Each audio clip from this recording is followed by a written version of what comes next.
कुछ लोग चौथे शहर को फॉर ब्रदर्स सिटी कह रहे हैं, लेकिन वजीर आला रियोएनोथ रेड्डी ने कहा कि आप मेरे भाई हैं, मुझे ऐसे तबसरों की परवाह नहीं। उन्होंने कहा कि जब ORR मंसूबा बनाया गया तो इसे एनाकोंडा कहा गया। जब हाईटेक सिटी तामीर हो रहा था तो इल्जाम लगाया गया कि ज़मीनें अपनों को दी जा रही हैं। अगर इस वक्त तरक्की ना होती तो क्या आज ये प्रॉपर्टी शो मुनक्किद होता? सियासी मकसद के तहत फैलाई जाने वाली झूठी बातें रियल स्टेट सेक्टर को नुकसान पहुंचाएंगी। मेरी दहली के दौरे मेट्रो मूसा और दीगर मंसूबों के लिए मरकजी मंजूरी हासिल करने के लिए है, ज़ाती मुफाद के लिए नहीं। दहली में वज़ीर आला की रहाइशगाह का मकसद महीने में 4 दिन वहां रहकर मरकजी हुकूमत से मंजूरी लेना है। इसे पार्टियों के लिए फार्म हाउस की तरह इस्तेमाल नहीं किया जा सकता। मैंने 26,000 करोड़ रुपए के कर्जे 35 साल के लिए 7.5% सूद पर रीस्ट्रक्चर करवाए हैं। ज़मीन एक जज्बाती मामला है और रियल स्टेट इस बात पर मुनहसर है कि आप इस जज्बे को कितनी मुस्बत समत में लेकर जाते हैं। तरक्की के खिलाफ प्रोपेगंडा दरअसल रियासत के मुस्तकबिल के खिलाफ है।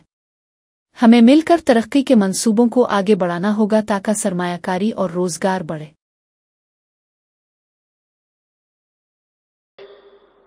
ఈ రోజు ఇంత గొప్ప ప్రాపర్టీ షో మీరు చేసుకునే వాళ్ళ ఆ రోజు ఆ విజన్ చేసినప్పుడు కూడా ఆ నాయకుల మీద కూడా అలిగేషన్స్ వచ్చిన ఔటర్ రింగ్ రోడ్ అనుకొండలాగా మారింది అన్నోళ్ళు ఉండొచ్చు.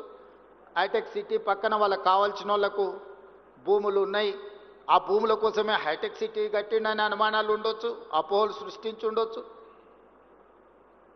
కొంతమంది ఆలోచన చేసి ఉండొచ్చు. ఎక్కడ ఏ డెవలప్మెంట్ చేసినా ఎవరికో ఒకరికి డెఫినెట్గా బెనిఫిట్ అవుద్ది. ఇప్పుడు నేను ఫ్యూచర్ సిటీని భారత్ ఫ్యూచర్ సిటీని ఒక కాలుష్యమైన నగరంగా మార్చాలనుకుంటున్నప్పుడు ఆ కాలుష్యాన్ని తొలగించి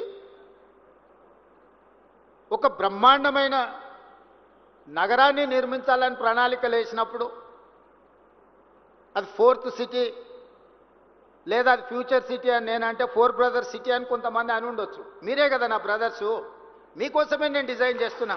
why should I care all these comments?